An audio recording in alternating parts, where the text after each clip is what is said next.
Bueno, buenas tardes. Vamos a dar inicio a la clase de este día. En esta unidad 3 comenzamos en la clase anterior a estudiar lo que es el código tributario.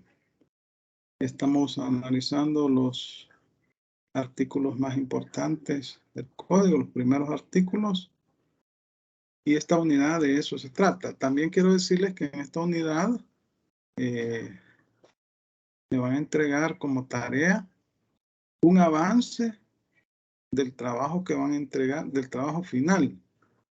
Se recuerdan que al inicio les dije que iban a entregar un trabajo final. Entonces, en esta unidad 3 me van a entregar un avance de ese trabajo para ver cómo lo llevan. Yo les voy a subir la rúbrica. Esta semana se las voy a subir para que ustedes verifiquen ahí y puedan comenzar a organizarse los grupos de trabajo y ver ahí cómo lo van a presentar y la misma mecánica, van a exponer 10 minutos, ¿no?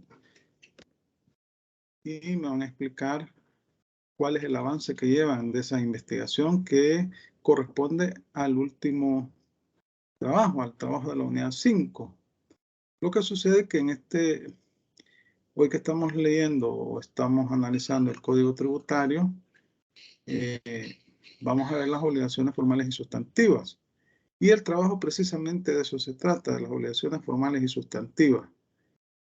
Así que yo en su oportunidad les voy a dar los lineamientos. Bueno, esta semana les voy a subir la rúbrica.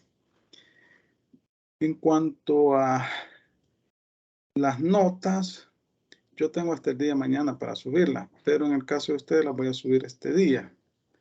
Yo ya califiqué los trabajos. Ustedes pueden verificar ahí la nota, vale 50% el parcial y 50% el trabajo. Entonces, ahí están calificados los trabajos. Ahí se adjunta la rúbrica también para que ustedes puedan verificar y me puedan, si hay algún error, algo ahí, ¿verdad? Porque somos humanos y cometemos errores, ¿verdad? Antes de que yo suba las notas para que ustedes puedan verificar. Igualmente, las personas que aún se encuentran insolventes, por decirlo así, que no han pagado y que se sometieron al parcial ordinario, si no tenían una autorización de parte de la universidad, pues van a tener que solicitar el diferido. Bueno, ustedes saben la regla, ¿no?, de la universidad, así que verifiquen todo eso, porque aunque yo quisiera subirles las notas, resulta que cuando yo suba las notas en el listado que me va a aparecer ahí, las personas que no se encuentran solventes no me van a aparecer. Así que lo mejor es que quienes no hicieron el parcial sin haber estado solventes, es que soliciten el diferido. Y cualquier cosa, pues verifiquen y me voy a dar un margen, como a las 9 voy a subir las notas, para dar un margen de tiempo para que ustedes puedan revisar ahí por cualquier error o algo, me mandan un mensajito y ahí lo verificamos, porque cuando ya se suben las notas ya no se puede modificar. El sistema se cierra. Yo tengo hasta mañana, pero lo voy a hacer ahora porque no quiero que me vayan a sacar carrera. Entonces, estamos, ¿verdad?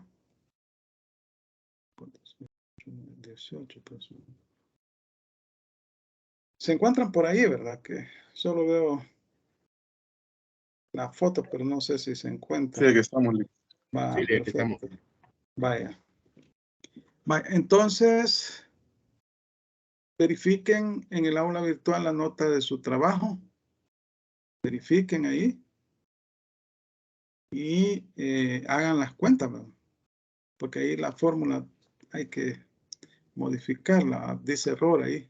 Hay que ponerle 50% trabajo, 50% parcial. verifiquen y cualquier problema me lo informan inmediatamente para yo poder corregirlo antes de subir las notas este día. Vaya, entonces estamos en la clase anterior, estamos analizando el Código Tributario. No me acuerdo si vimos este principio de reserva de ley. Parece que sí, pero vamos a hacer un comentario así rápido. Del artículo 5 sí me recuerdo perfectamente. El 6, el principio de reserva de ley, yo les decía que esto está relacionado con el artículo 231 de la Constitución de la República, que por cierto aquí la tengo. El 231 de la Constitución establece que no se pueden imponer contribuciones sino en virtud de la ley y para el servicio público. Así dice. El artículo 231 de la Constitución establece que no pueden imponerse contribuciones sino en virtud de una ley y para el servicio público. Entonces, esta disposición está íntimamente relacionada con el artículo 6 del Código Tributario. Ustedes en su Código Tributario relacionen. Decíamos que el principio de legalidad es de cobertura constitucional, porque está establecido en el artículo 231 de la Constitución, que establece que los impuestos, los tributos, deben estar establecidos en ley, al menos cuando es el gobierno central. Pero en el caso de las municipalidades, las tasas y las contribuciones especiales se pueden establecer por medio de ordenanzas, porque así lo establece desde el artículo 204 en adelante de la Constitución. 204 de la Constitución. Vamos a buscar para...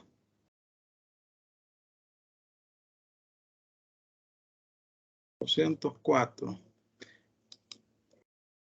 Dice el 204, la autonomía del municipio comprende crear, modificar y suprimir tasas y contribuciones públicas para la realización de obras determinadas dentro de los límites de una ley que una ley general establezca. Aquí estamos hablando de la Ley General Tributaria Municipal.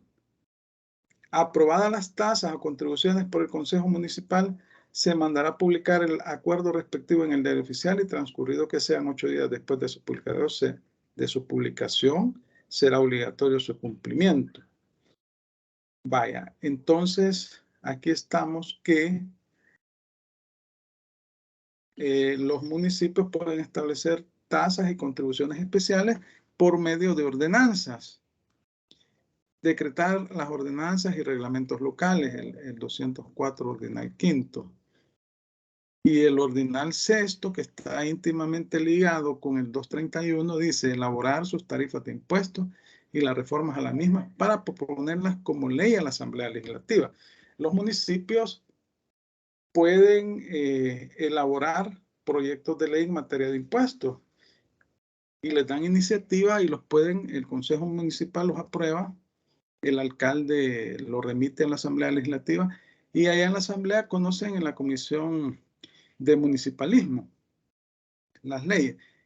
Entonces la Asamblea puede aprobar o no esas leyes o las puede modificar o aprobarlas en diferente redacción que como venían, ¿verdad? Pero la cuestión es acá que en materia de impuestos rige el principio de legalidad. Entonces, el principio de legalidad, la reserva de ley, significa que ciertas materias requieren la autorización de la Asamblea Legislativa para que puedan ser de carácter obligatorio. Es decir, en materia tributaria rige el principio de reserva de la ley, que significa que únicamente por medio de una ley se pueden establecer tributos. Así lo establece la Constitución en el artículo 231. Entonces, el Código Tributario no hace más que clarificar lo dispuesto en la Constitución. Detallarlo más, dice, se requiere la emisión de una ley para crear, modificar o suprimir tributos, definir el hecho generador de la obligación tributaria, establecer el sujeto pasivo del tributo y la responsabilidad solidaria, la base imponible, la tasa o alícuota, límite máximo o mínimo de la misma, tipo impositivo.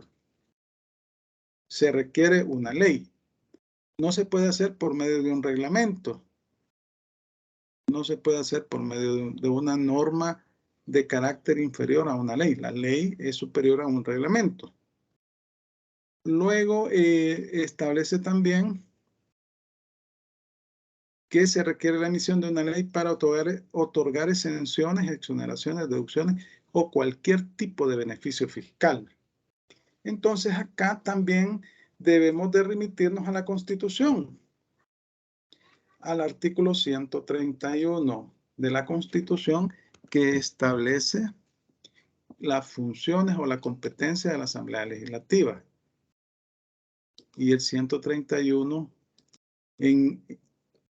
establece primeramente, corresponde a la Asamblea Legislativa, nos vamos al ordinal sexto, decretar impuestos, tasas y demás contribuciones sobre toda clase de bienes, servicios e ingresos en relación equitativa.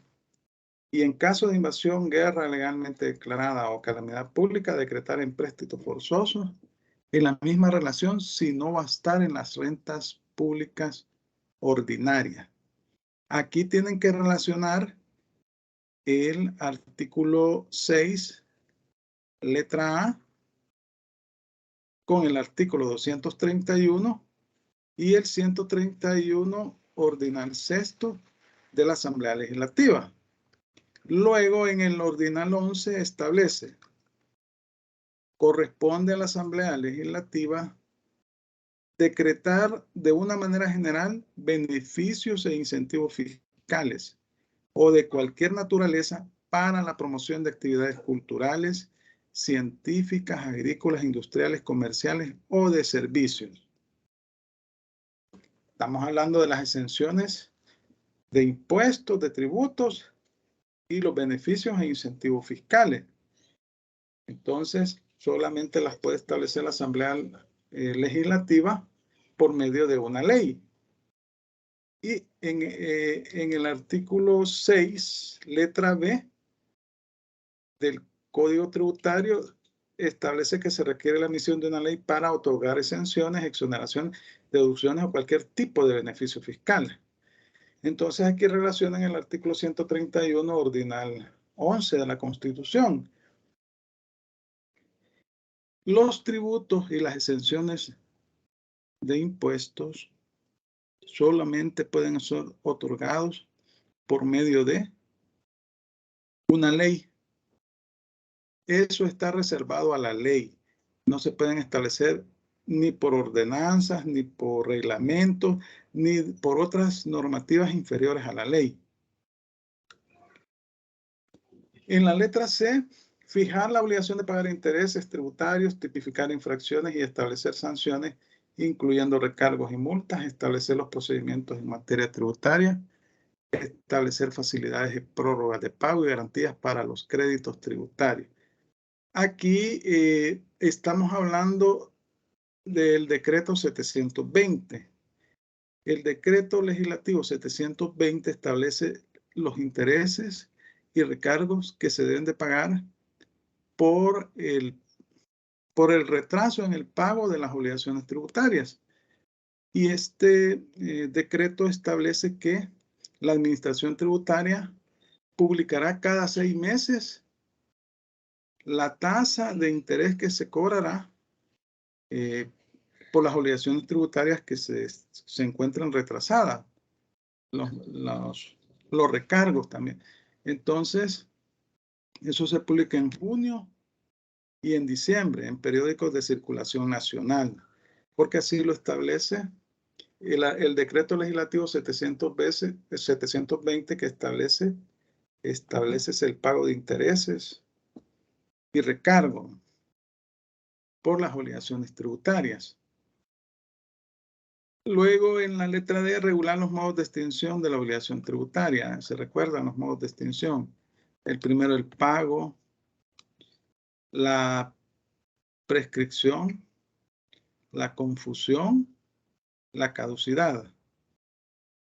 Esos son los modos de extinción de la obligación tributaria que se encuentran regulados en la ley.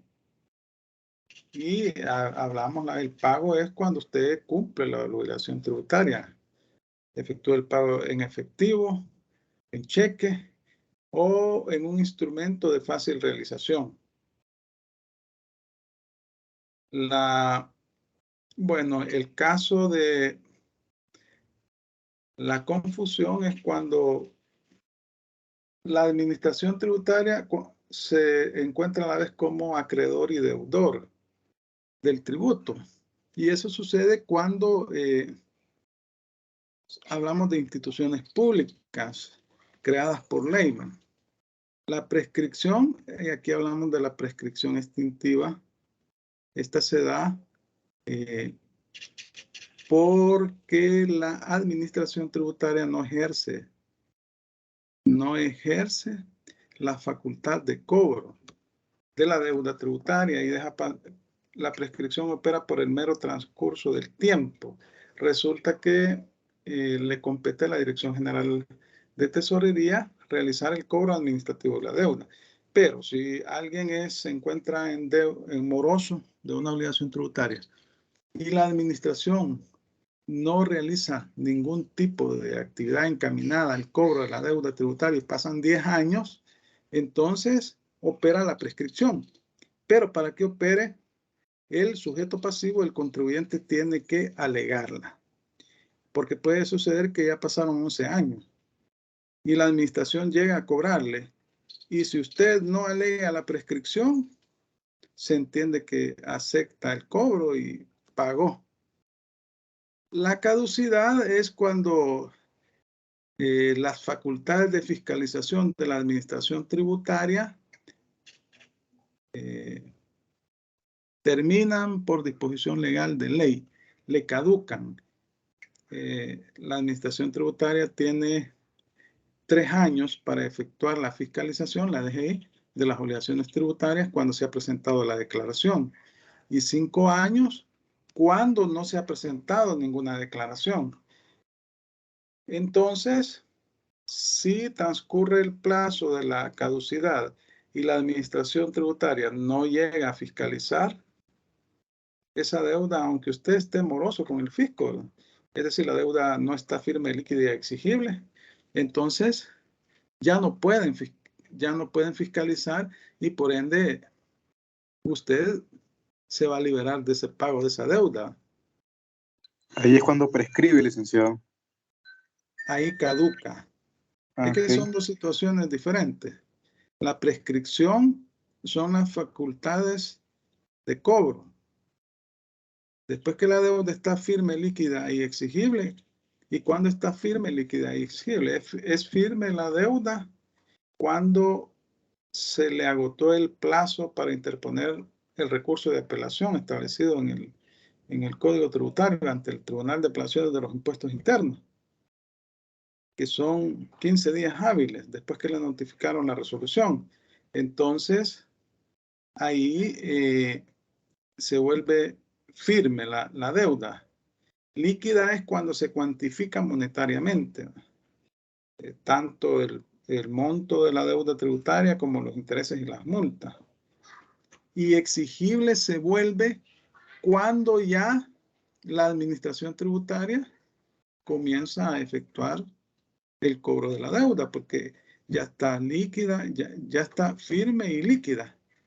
Entonces, la administración ya puede ejecutar el cobro de esa deuda tributaria, pero y le corresponde en primer lugar a la Dirección General de Tesorería, pero si ésta deja pasar el plazo de 10 años y no efectúa el cobro, al 11º año, el contribuyente y le llega a cobrar tesorería, puede alegar la prescripción o se va por la vía judicial y la fiscalía no no efectuó ninguna acción, entonces al 11º año inicia la gestión de cobro en juicio ejecutivo ante un juez de primera instancia. Resulta que el contribuyente puede alegar la prescripción. Ese es en cuanto al cobro de la deuda.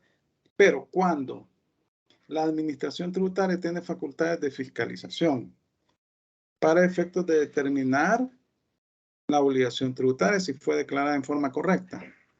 Pero si la administración tributaria, imagínense que un sujeto pasivo, un contribuyente, no ha pagado un tributo y no lo fiscalizan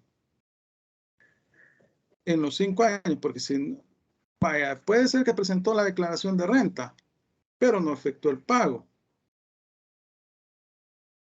En el caso de IVA, si le da impuesto a pagar, con la presentación se realiza el pago, pero en el caso de renta, usted, siempre y cuando no se ha vencido el plazo de los 4 primeros meses, enero, febrero, marzo, abril, hasta el 30 de abril, usted puede presentar la declaración, pero tiene que efectuar el pago más tardar el 30 de abril, ¿no? Vaya, si usted presentó la declaración y no lo fueron a fiscalizar en 3 años y usted no ha pagado, entonces ya no puede la administración tributaria determinar esos tributos. Ahora, si usted no presentó la declaración y pasaron 5 años, tampoco la administración tributaria puede liquidar esos tributos porque le caducó el derecho a la administración tributaria. Entonces, así es la cuestión. Así opera. Otra Luego, consulta. ajá. Quiere decir que en el caso de que el contribuyente ya no presente nada, son 5 años, pero en el caso de que la administración tributaria haga la gestión, son 10 años. No, no, no. Va, es que ¿O no? aquí separemos las cosas, Sí, sí. Vaya. La caducidad es en relación a las facultades de fiscalización que tiene la administración. Y cuando la administración fiscaliza, determina el impuesto dejado de pagar. O sí, fiscaliza, llega un auditor y verifica y determina impuesto dejado de pagar. Eso es la fiscalización. Pero para ejercer el derecho de fiscalización, la administración tiene 3 años si el contribuyente presentó la declaración. 5 años si el contribuyente no presentó la declaración. ¿Y qué hace el auditor cuando llega? Imagínese que usted está omiso en sus declaraciones. Eso significa que no las ha pagado. Entonces, ahí tiene 5 años la administración para determinar y liquidar el impuesto dejado de pagar. Y para eso necesita enviar un auditor. Recopila toda la información, elabora un informe y con ese informe le notifican el auto de apertura, de audiencia de apertura a prueba. Esa es una cosa. Ahora, la prescripción es cuando ya la deuda está determinada. Ya el contribuyente debe. Ya lo llegaron a fiscalizar. Ya Tesorería comenzó el cobro administrativo de la deuda. Y si no paga en el periodo administrativo, en el plazo que Tesorería se la cobra, entonces el director general de Tesorería envía el expediente certificado a la Fiscalía General de la República para que la Fiscalía realice el cobro de la deuda por la vía judicial. Y entonces quienes conocen son los tribunales en primera instancia, civil mercantil, en juicio ejecutivo. Ahora bien, si la administración, teniendo un contribuyente que le debe al fisco, que su deuda es firme, líquida y exigible, tiene un plazo de 10 años para efectuar ese cobro de esa deuda, ya sea por la vía administrativa o por la vía judicial.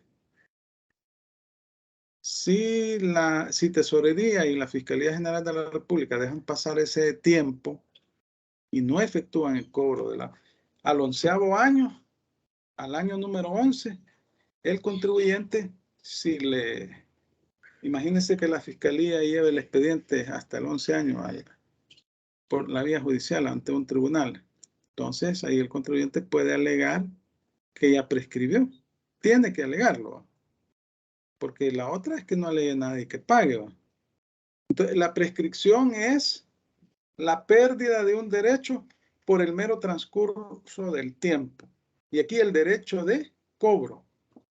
La caducidad en los términos del Código Tributario es la pérdida del derecho que tiene la administración tributaria para efectuar la fiscalización de las obligaciones tributarias, liquidar y determinar el impuesto. O sea, emitir una resolución y notificarle, mire, usted debe tanto. Aquí está el impuesto determinado. Esa es la caducidad.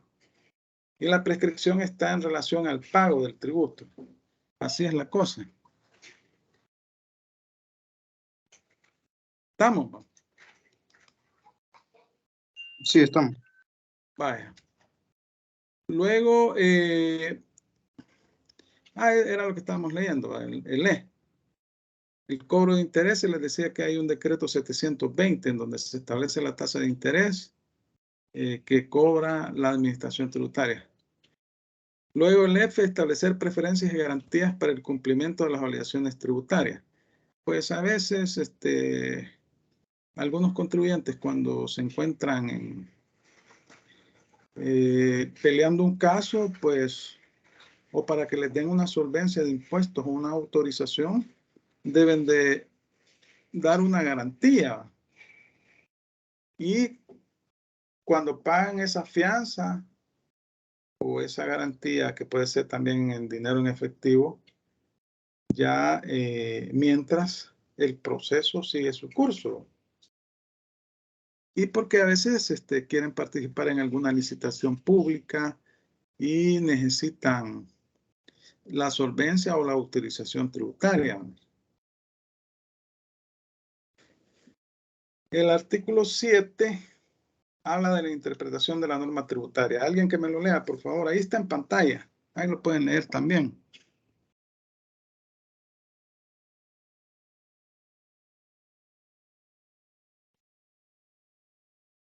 ¿Quién lo lee?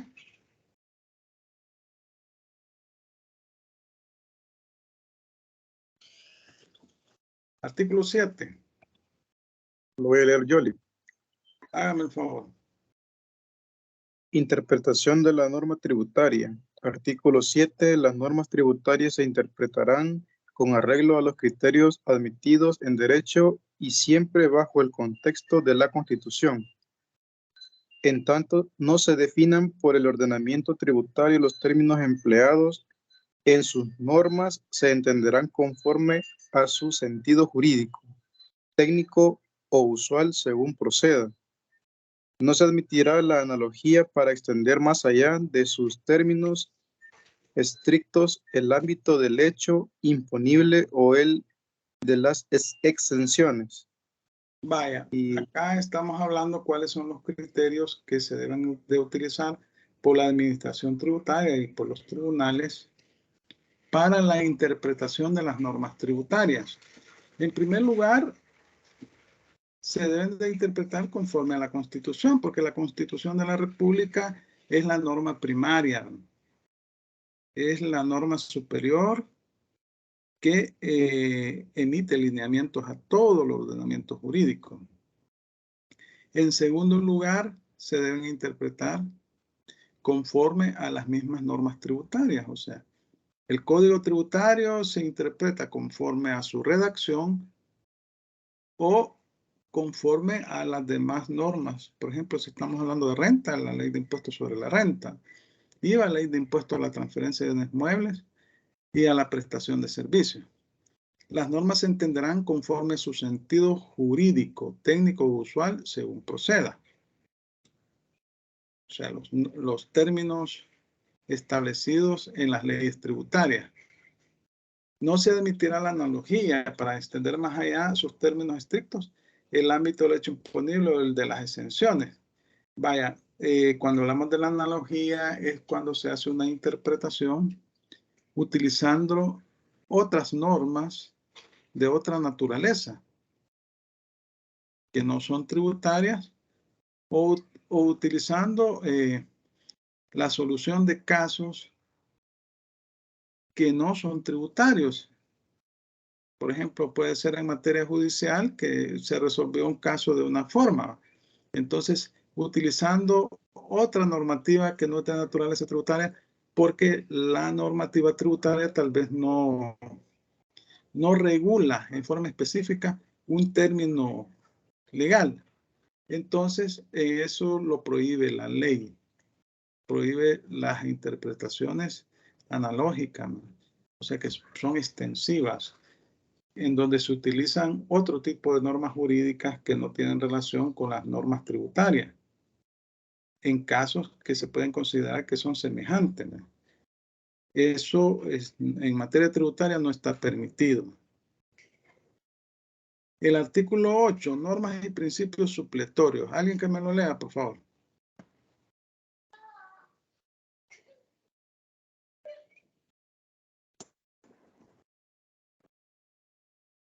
Dice el artículo 8, a los casos que no puedan resolverse por las disposiciones de ese código o de las leyes tributarias específicas, se aplicarán supletoriamente los principios materiales y formales del derecho tributario y en su defecto los de otras ramas jurídicas que más se avengan a su naturaleza y fines. Vaya, aquí básicamente se está diciendo que para interpretar las normas tributarias, primero nos vamos a regir por las disposiciones de esa naturaleza o los principios del derecho tributario. Y si es una institución jurídica que se encuentra regulada en el derecho privado, en el derecho común, en el Código Civil, por ejemplo, el derecho, la herencia, los derechos de herencia. Entonces, se va a considerar lo que se encuentra regulado en esa materia ahí, pero siempre aplicando las normas y los principios de carácter tributario.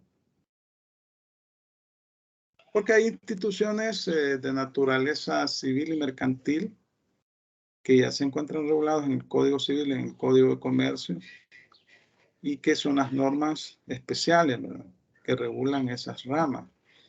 Entonces, el derecho tributario respeta esas regulaciones que son aplicables a la materia tributaria también.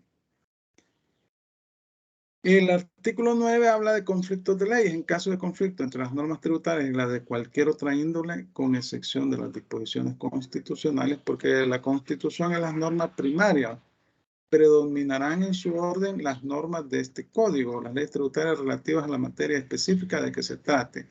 Siempre se está hablando de una preeminencia de las normas tributarias, ¿verdad?, y una preeminencia de la Constitución, ¿verdad?, por ser la norma primaria que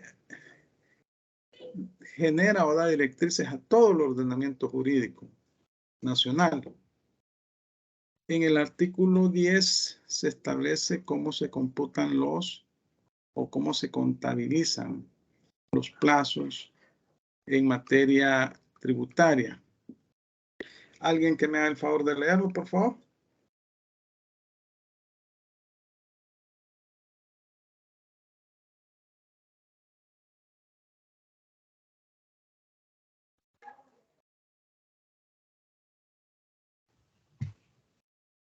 Ahí lo tienen. Contabilización de términos y plazos. Artículo 10. Los términos y plazos establecidos en el presente código son perentorios. Los plazos que establecen los procedimientos que vencieren en día inhábil o de asueto se programarán hasta el día hábil siguiente. Los términos y plazos se contabilizarán de la siguiente manera.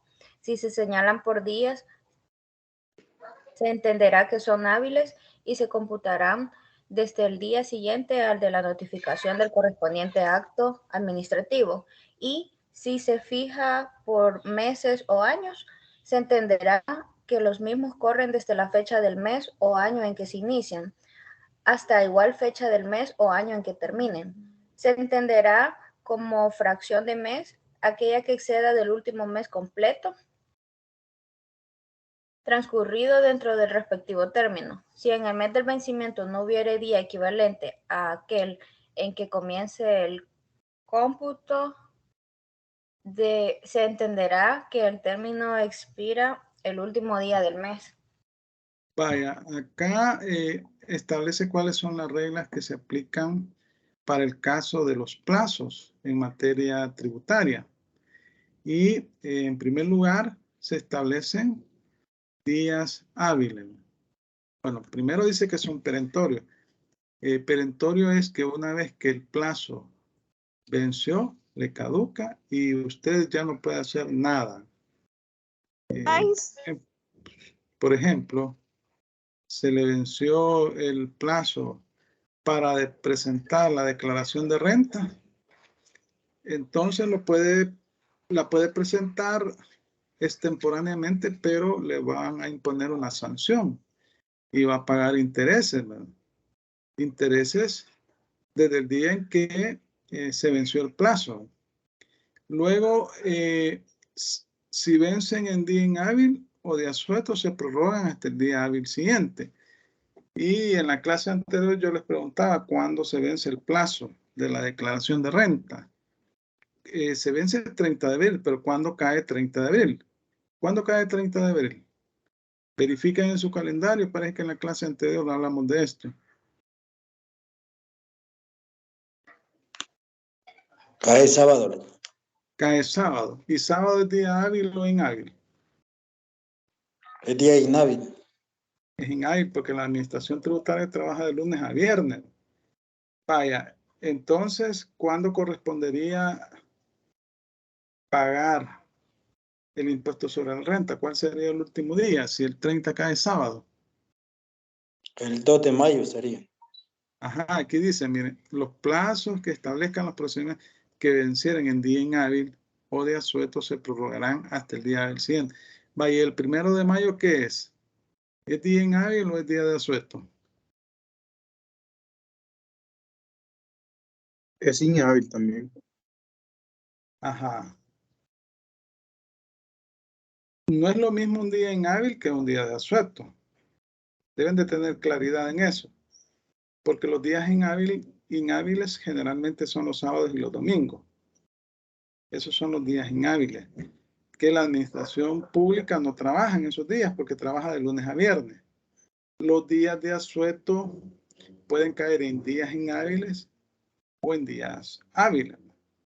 El día del padre, el día de la madre, y están señalados en forma específica en la ley, en el Código de Trabajo, en el caso del sector público, del sector privado, en la ley de asuetos, vacaciones, asuetos y vacaciones de la administración pública. Ahí se establecen, o en decretos dispersos, el día del padre, el día de la madre, etcétera. Si se fija por meses o años, se entenderá que los mismos corren desde la fecha del mes o año en que se inician hasta igual mes del año, del mes o año en que terminan. Por ejemplo, la caducidad de las facultades de fiscalización de la administración pública. Vaya, si presentó la declaración de impuestos sobre la renta el 30 de abril del año pasado, estamos hablando el año 2021, sí, ¿verdad? 2021. Y las facultades de fiscalización caducan en 3 años. ¿Cuándo le caducaría la facultad de fiscalización a la administración pública? Si yo presenté mi declaración de renta el 30 de abril del 2021, ¿cuándo caducaría? Aplicando esta regla. Si son 3 años.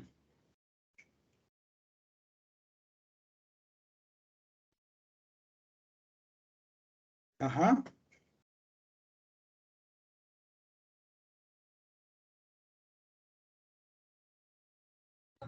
Sería 2 de mayo del 2025. 2 de mayo del 2025.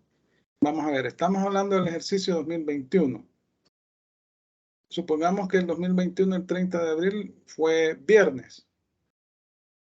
Usted presentó el 30 de abril la declaración. Y las facultades de caducidad de la administración pública son 3 años. Entonces, 2021, ¿cuándo le caducan? Hagan las cuentas. Fíjense cómo dice, se inician hasta igual fecha del mes o año en que terminen. 28 lo presenta él, pero como 28. Ajá. Sería en el 2024, Ajá, en 2024. ¿En qué fecha? en mayo. Si yo la presenté el 30 de abril. Sería entonces el 30 de abril siempre del Ajá, 2024. el 30 de abril, sí. 2021, 22, 23, 24. El 30 de abril sería.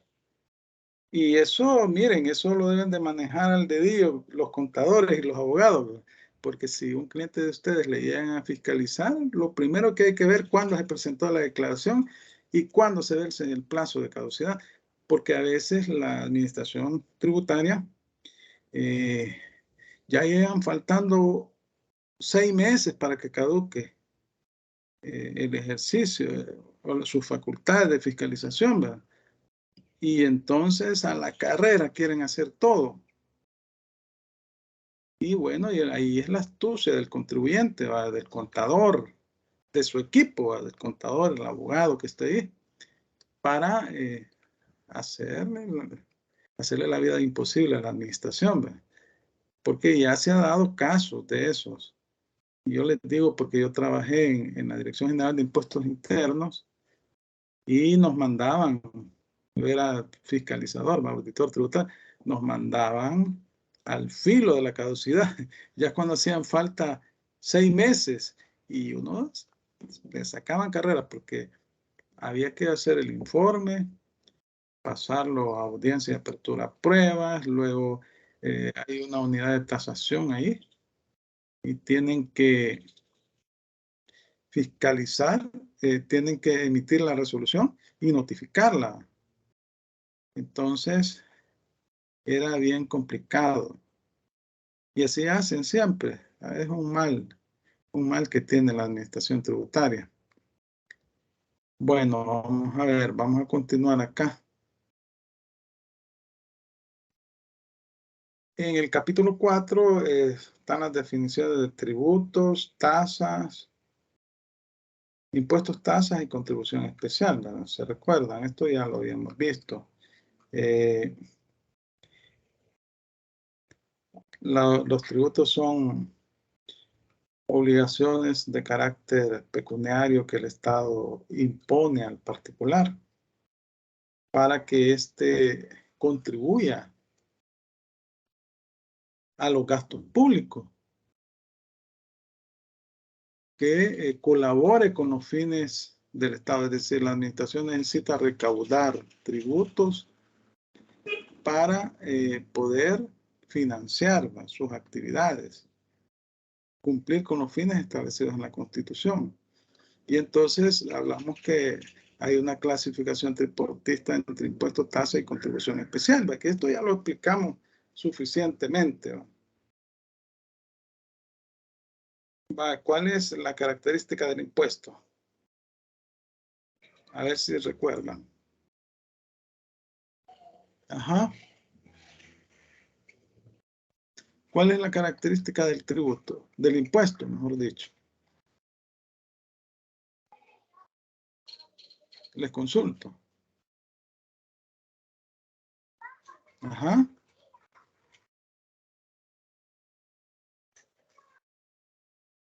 A ver, ¿quién responde? ¿El impuesto? ¿O lo pasaron de noche? No les creo. A ver, ¿cuál es?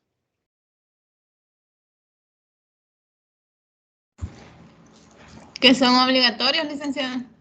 Sí, todos los tributos son obligatorios, definitivamente.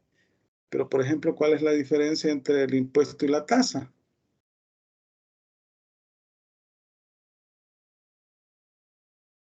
O entre el impuesto y la contribución especial. Ajá. ¿Cuál es la diferencia?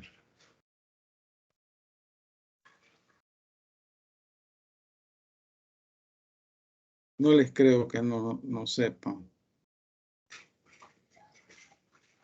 Así en términos generales. La tasa va dirigida como a funciones del Estado. Si es que todos son funciones del Estado. Vaya, el impuesto, el Estado, todos son de carácter obligatorio. Y el Estado los exige en forma coactiva, con la diferencia que el impuesto no va a una actividad determinada del Estado. O sea, el Estado le impone el impuesto, usted lo paga, pero usted no sabe en qué va a utilizar el Estado ese impuesto. Porque va al Fondo General del Estado para financiar el gasto público, sostener al Estado y que éste pueda cumplir con sus fines. En cambio, la tasa tiene una contraprestación. El hecho generador es un servicio que el Estado le presta. Y el ejemplo clásico es la tasa que cobran los municipios por la recolección de desechos sólidos, ¿no? Ahí usted tiene una contraprestación directa.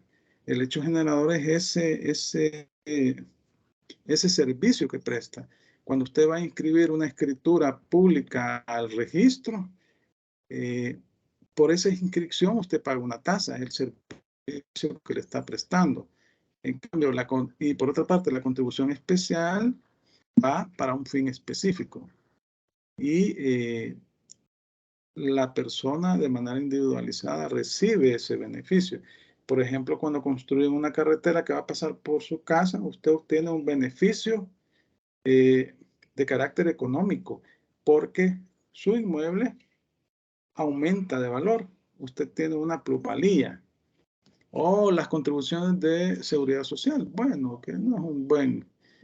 usted va al Seguro Social y si tiene suerte lo atienden, pero ahí ya sea lo atienden o bien o mal, pero ahí lo atienden. Pero usted está recibiendo un beneficio directo. Caso de las pensiones, contribuciones especiales también. El patrono paga, ¿cuánto paga? 8.75 creo que paga. Y 8.25 el empleado. Así es, ¿verdad? No, es 7.25 y 7.75. Entonces, hacen el 15%. Puede ser, creo que sí es, ¿verdad? O alguien que me confirme. Pero la cuestión es el 15%. Sí, Fabián Urrutia, ¿qué iba a decir? Es el 15, Ajá. es el 15% total. Sí, el total es el 15%. ¿Cuánto cotiza el patrono? 7.75 y el empleado 7.25. Vaya, es el 15%. Que durante 25 años como mínimo usted cotiza. Pero como debe cumplir 60 años el hombre y 55 las mujeres, entonces esa contribución se va acumulando en una cuenta individual de ahorro para pensiones, así le llaman. Pero en realidad eso no es un ahorro, porque es de carácter obligatorio establecido en la ley del sistema de ahorro para pensiones, si no mal recuerdo en el artículo 12, o entre el 12 y el 15. Entonces, ahí eso va a servir para financiar una pensión, o si no cumple los requisitos, para una devolución.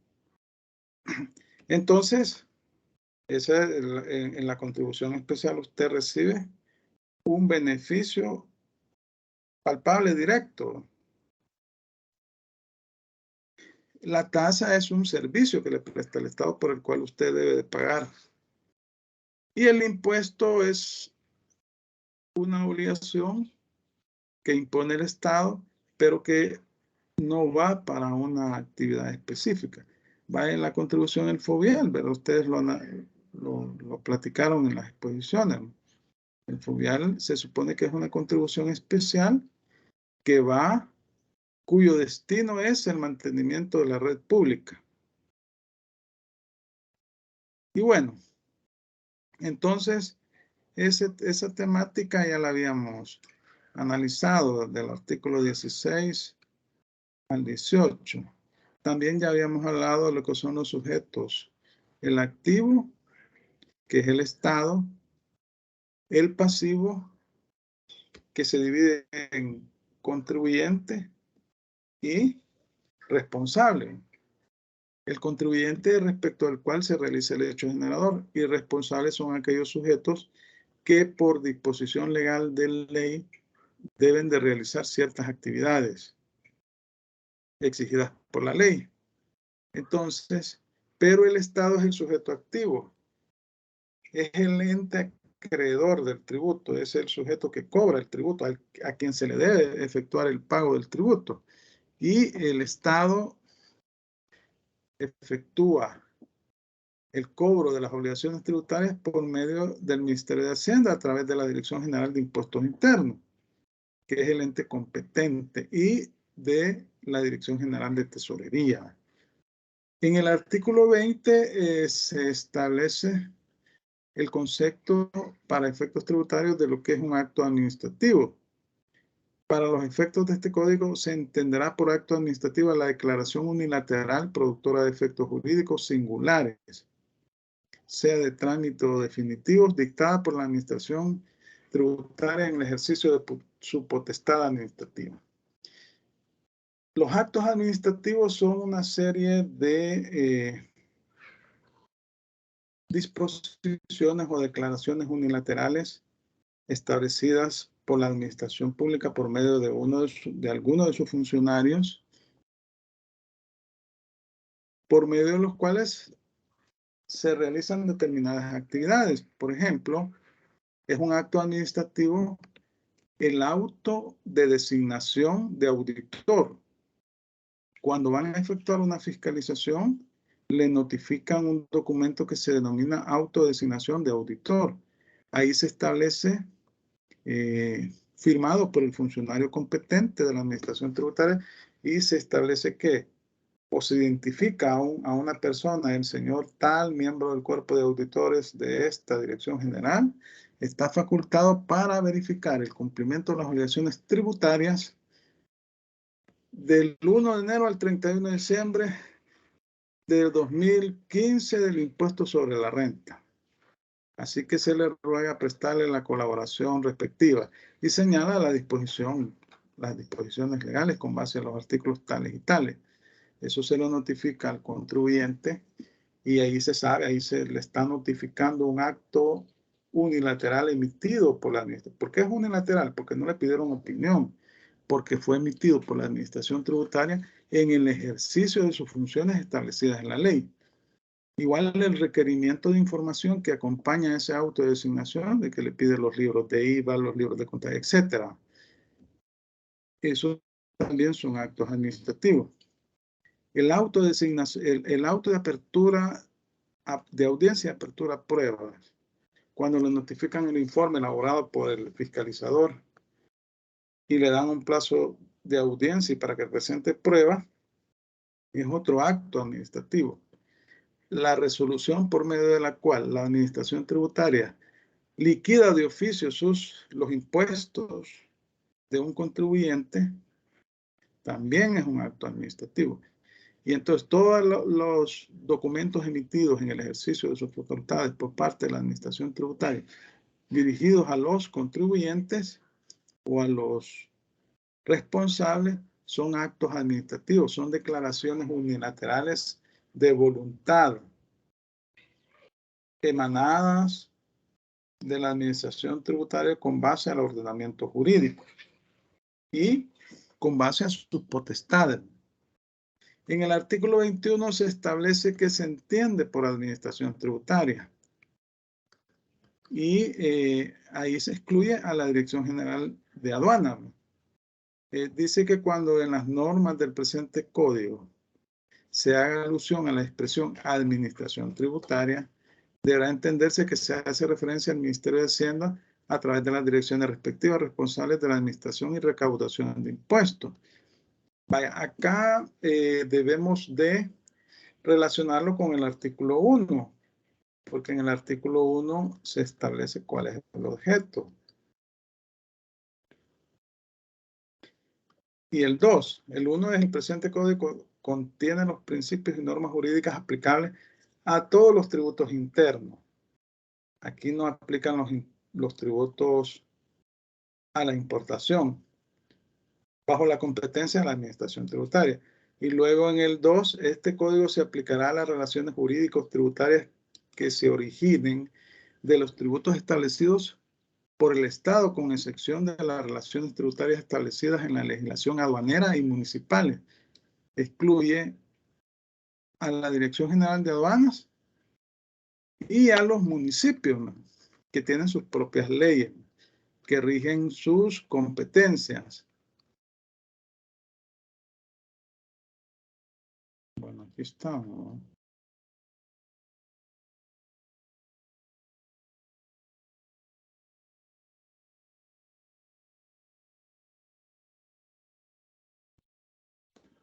Y entonces, en el 22, en el artículo 22, se establece cuál es la competencia de la administración tributaria. Su competencia es la potestad de administrar la aplicación del Código Tributario y las leyes tributarias que regulan los tributos internos de una manera general y obligatoria. Tributos internos son los tributos que se generan como consecuencia de la actividad comercial y de servicios que se realizan al interior del territorio nacional. Los impuestos, los tributos a la importación y exportación son aquellas actividades que se realizan como consecuencia de la introducción o salida de mercancías del territorio nacional. En el artículo 23 se establecen cuáles son las funciones básicas de la administración tributaria. Y aquí podemos ver que la disposición es bastante amplia. Habla del registro, control y clasificación de los sujetos pasivos, la exclusión de sujetos pasivos cuando carezcan de capacidad contributiva. Bueno, todos aquellos sujetos que realizan hechos generadores en los términos previstos en las leyes tributarias están en la obligación de inscribirse en el registro que lleva la administración tributaria. Entonces, la administración tributaria administra ese registro y lleva un control de los contribuyentes y del cumplimiento de sus obligaciones.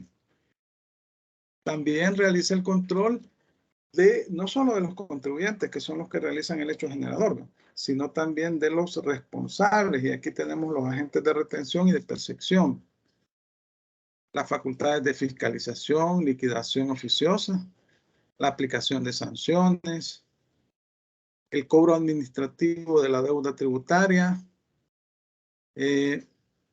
bueno, en la gestión o los trámites relacionados con la gestión del cobro judicial, es decir, el director general de Tesorería emite certificación del expediente administrativo tributario a la Fiscalía para que ésta inicie el cobro por la vía judicial. Bueno, entonces se encuentra también acá regulado el principio de prejudicialidad. Se recuerdan que eso lo platicamos cuando la administración tributaria se inhibe de conocer en los casos previstos en el Código Penal de un caso cuando es constitutivo de delito. Normalmente en el Código Tributario se establece que antes de acudir a la vía penal, primero se debe de agotar la vía administrativa en la generalidad de los casos, salvo en determinados casos en los cuales el Código Tributario, el Código Penal le exige a la Administración Tributaria que deje de conocer cuando son constitutivos de delito, sin perjuicio del cobro posterior por la vía administrativa de la deuda tributaria. Pero la administración va a depender primero de la resolución del caso por la vía judicial.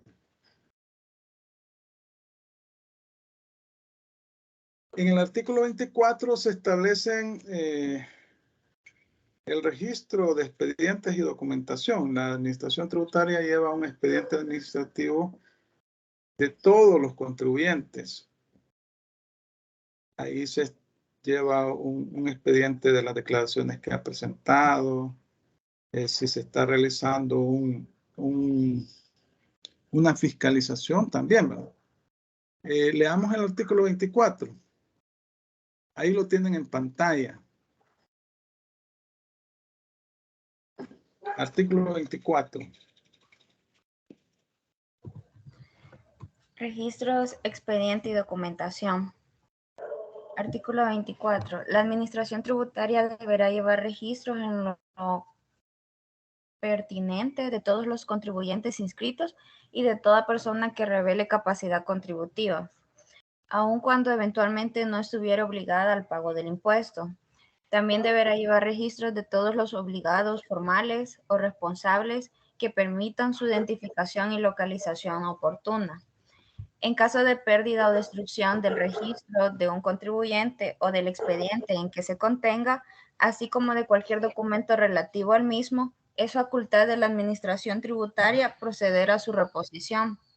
Para tal efecto podrá disponer de cualquier otra información que razonablemente pueda ayudar a reponer la información contenida en aquel, sin perjuicio de las acciones legales a que hubiere lugar. Vaya, entonces, con base a esta disposición, la Administración Tributaria lleva un registro de todos los contribuyentes de los impuestos que administra y ahí se establece el lugar para recibir notificaciones, lleva un registro de las declaraciones que ha presentado esta persona, de los informes y entonces hace también las consultas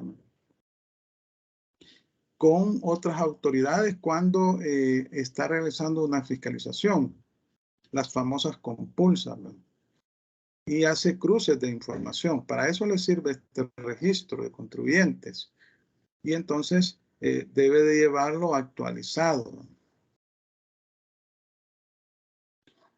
Esto de inoponibilidad de reservas hace referencia a las facultades que tiene la administración y que ninguna autoridad podrá ampararse a su ley de creación o a otras leyes para no proporcionarle la información a la administración pública cuando ésta esté ejerciendo sus labores de control y de fiscalización.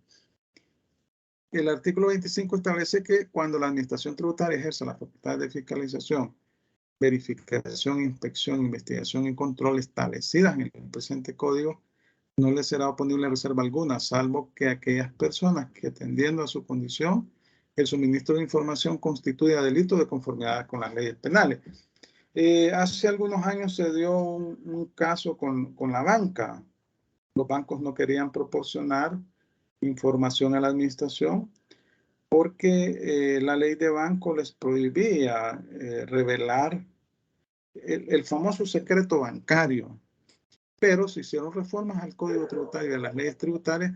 Y actualmente, si la administración tributaria le exige a una institución bancaria información sobre determinado contribuyente, esta está obligada a entregar esa información. Entonces, para efectos tributarios, el secreto bancario no aplica. También hace referencia al pago de tasas e impuestos municipales. en los registros públicos, la administración tributaria está exenta.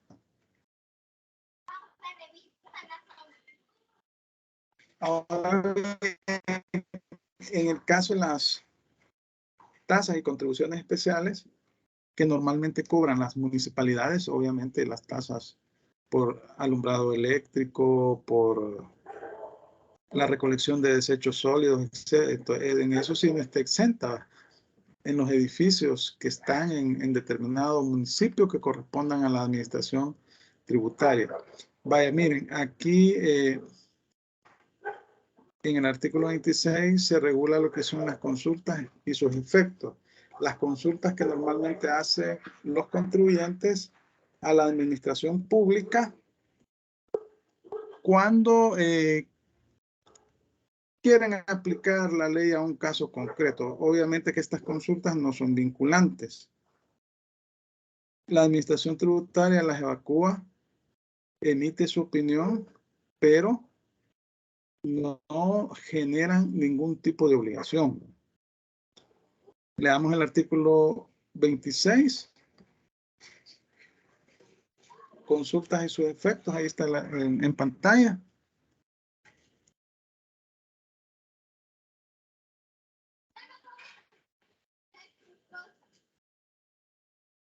¿Quién lo lee?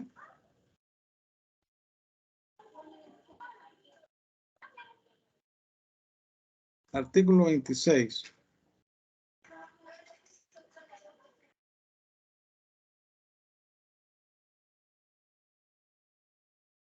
Ajá. Consultas y sus efectos. Artículo 26. La Administración Tributaria atenderá las consultas que se formulen por medio de escrito por el sujeto pasivo, su representante o apoderado debidamente acreditado sobre una situación tributaria concreta vinculada con su actividad económica, con relación a la aplicación de este código y de las leyes tributarias. El consultante deberá exponer con claridad y precisión todos los elementos constitutivos del caso para que se pueda responder la consulta y consignar su opinión si lo desea. La presentación de la consulta no suspende el cumplimiento de las obligaciones tributarias correspondientes. La respuesta que haya sido emitida por escrito por el director respectivo y se haga del conocimiento del interesado no tiene carácter de resolución, no es susceptible de impugnación o recurso alguno y tendrá carácter vinculante para la administración tributaria, siempre que su contenido no contraríe disposición legal expresa y que la consulta haya sido realizada antes de producirse el hecho generador.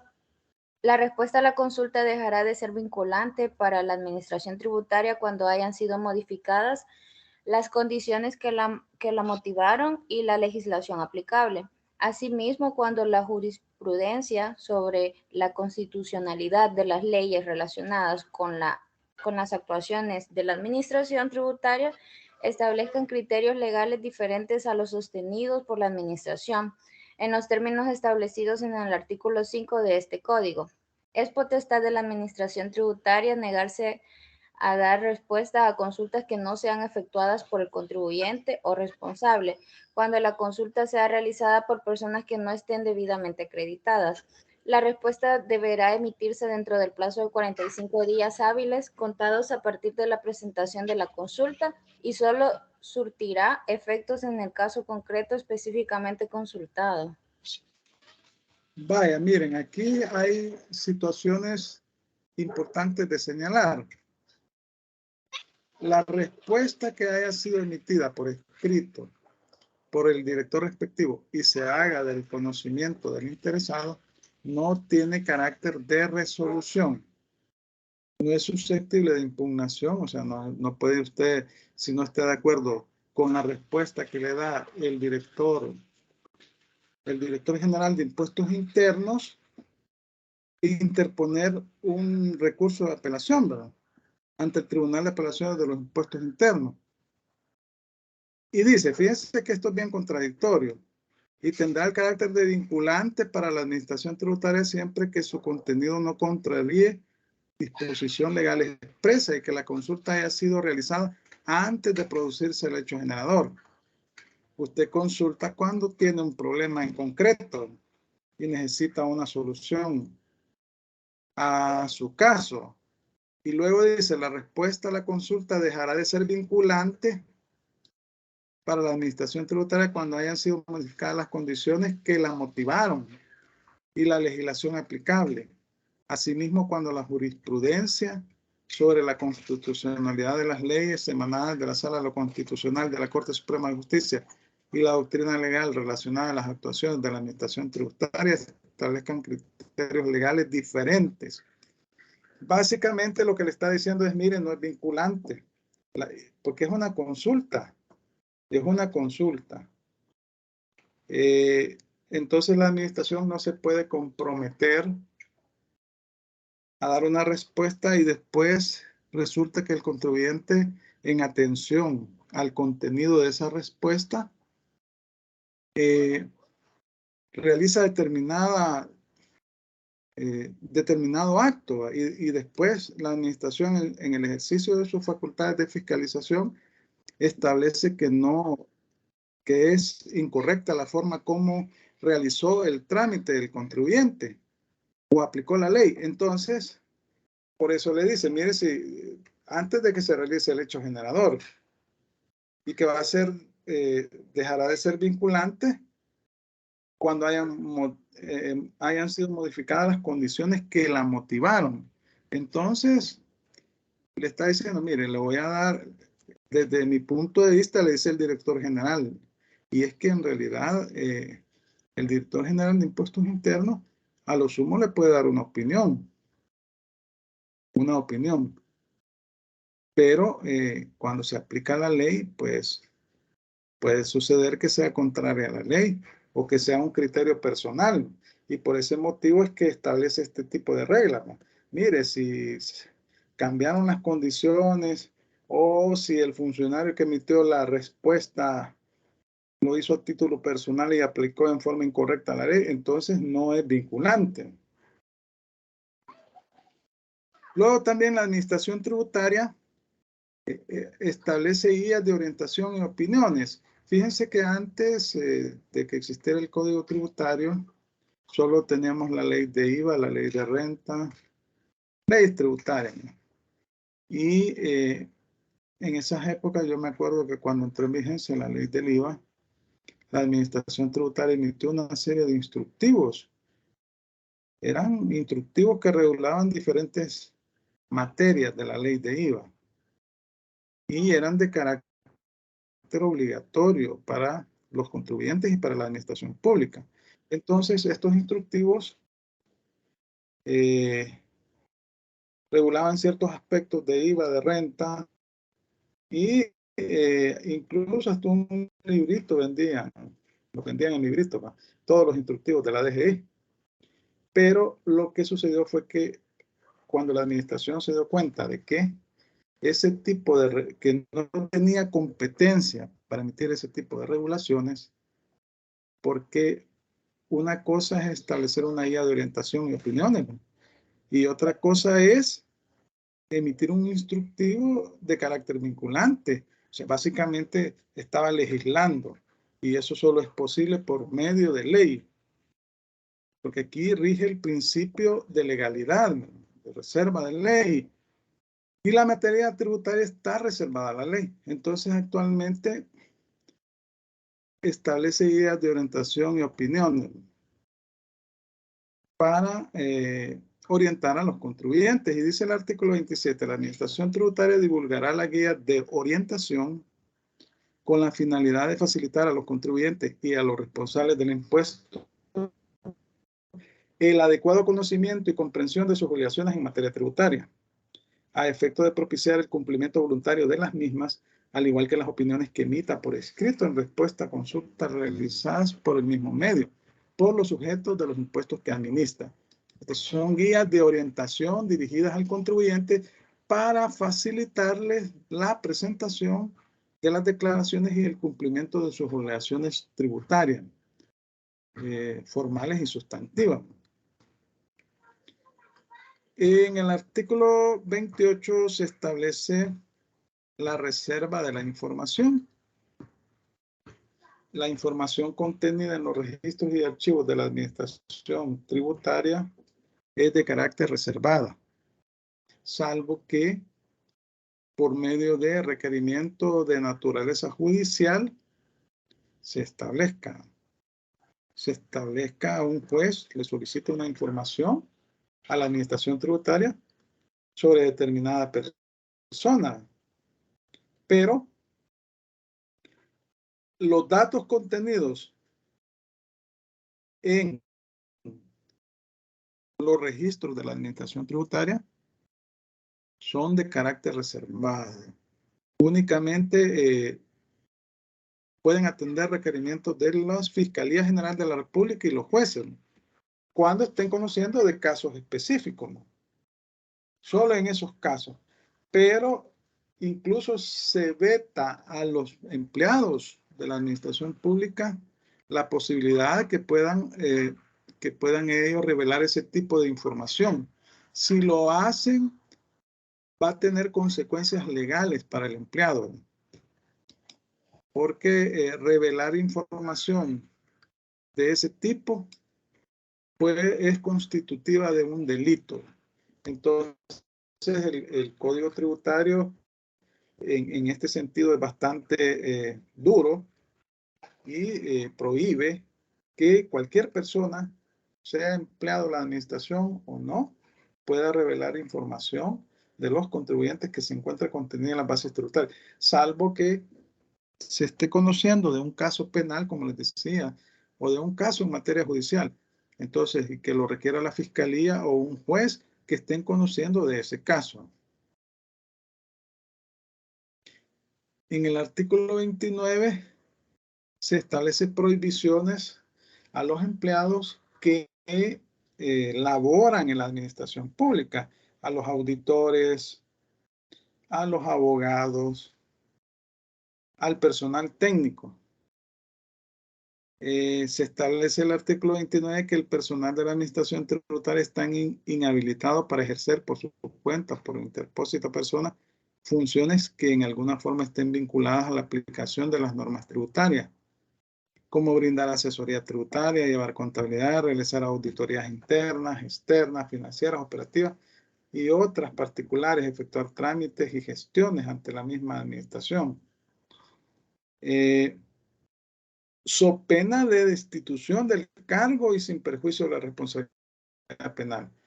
Esta disposición también se repite en la Ley de Organización y Funcionamiento del Tribunal de Apelaciones de los Impuestos Internos y de Aduanas.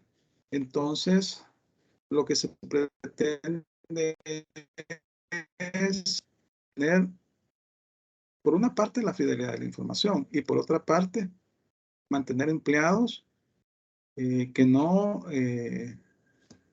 respeten la normativa y que no cometan delitos, delitos de corrupción o cualquier otro delito relacionado con la reserva de la información. Porque, por ejemplo, la administración tributaria tiene un cuerpo de auditores. Este cuerpo de auditores va a fiscalizar a las empresas. Además, tiene un cuerpo de abogados que son los que tramitan el proceso administrativo sancionado y los procesos administrativos. Entonces, se pueden ver tentados, ¿verdad? Por algún contribuyente, y ahí se puede cometer el delito de cohecho activo y cohecho pasivo. Cohecho activo es cuando el funcionario le solicita a un administrado que le dé dinero a cambio de agilizarle un trámite o hacer algo que le pueda beneficiar, ¿verdad? El cohecho pasivo es cuando el administrado le ofrece al empleado público dinero porque le haga un trámite específico, se lo agilice, etc. Entonces, esos son delitos que se encuentran tipificados en el Código Penal.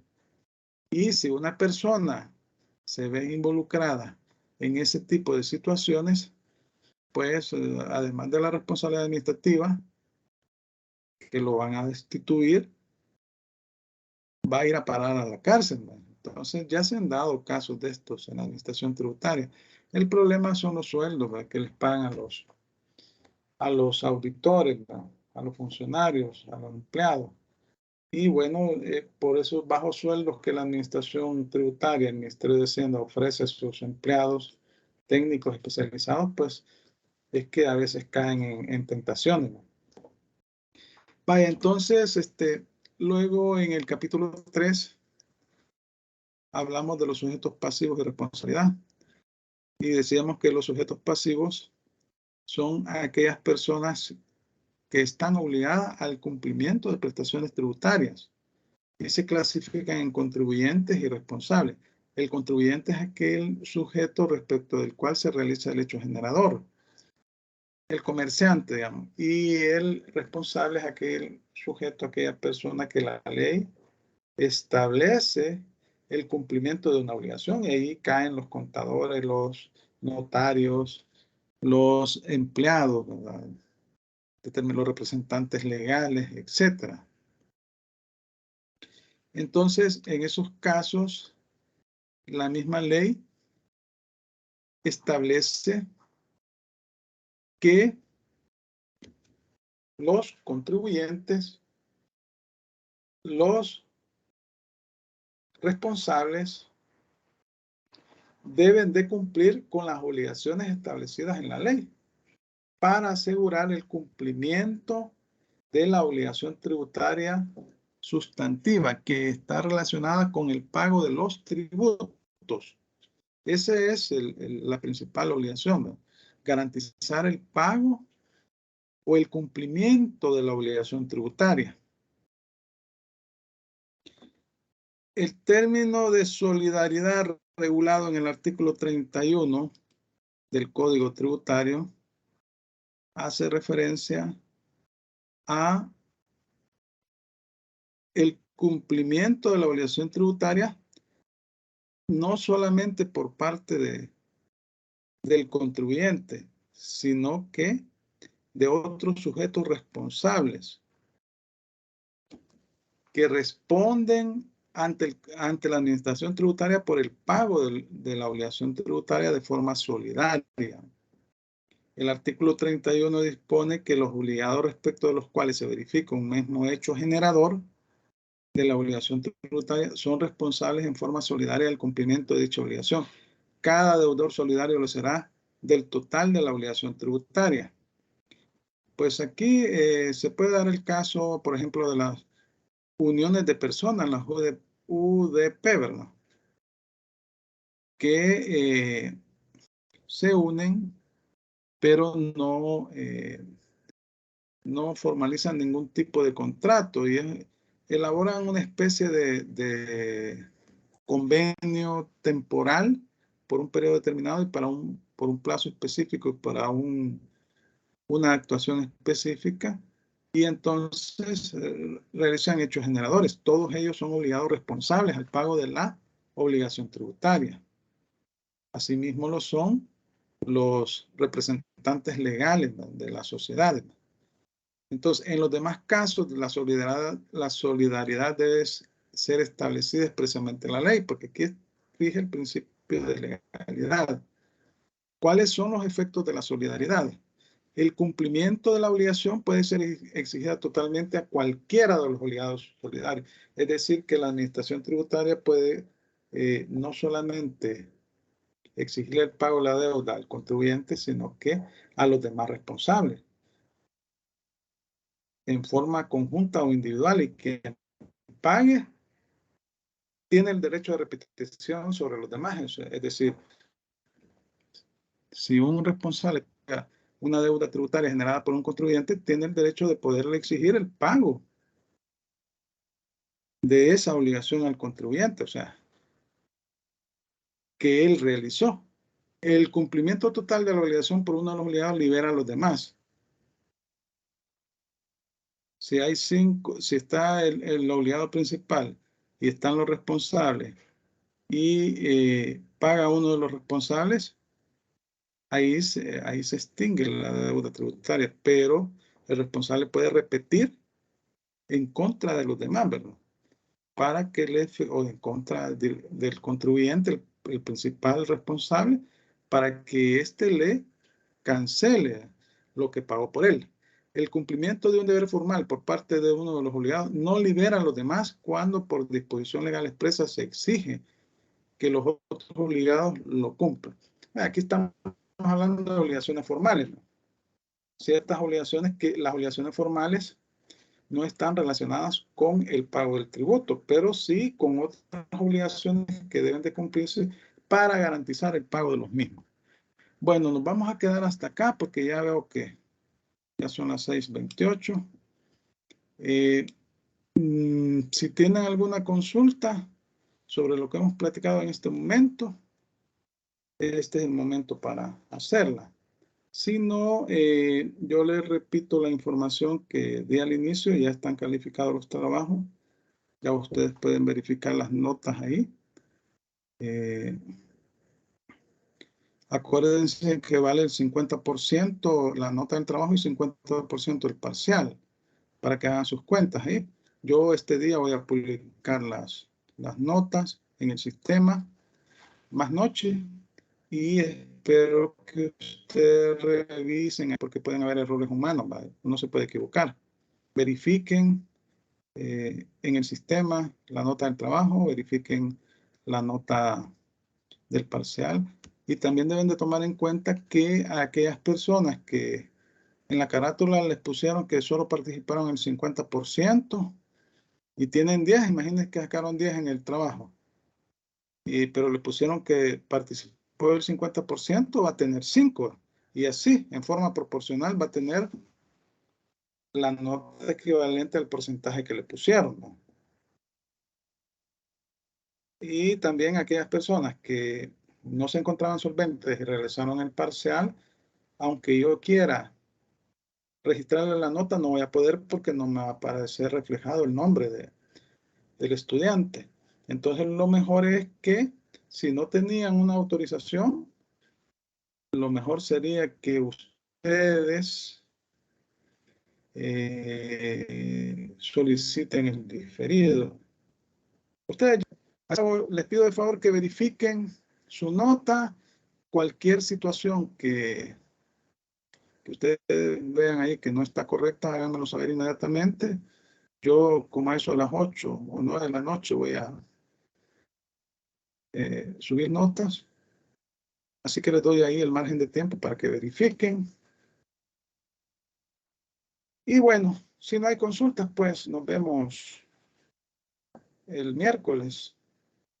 Gracias por su atención y pasen una feliz noche. Gracias, Lick. Feliz noche. Gracias, buenas noches. Gracias, buenas noches. Gracias. Bueno.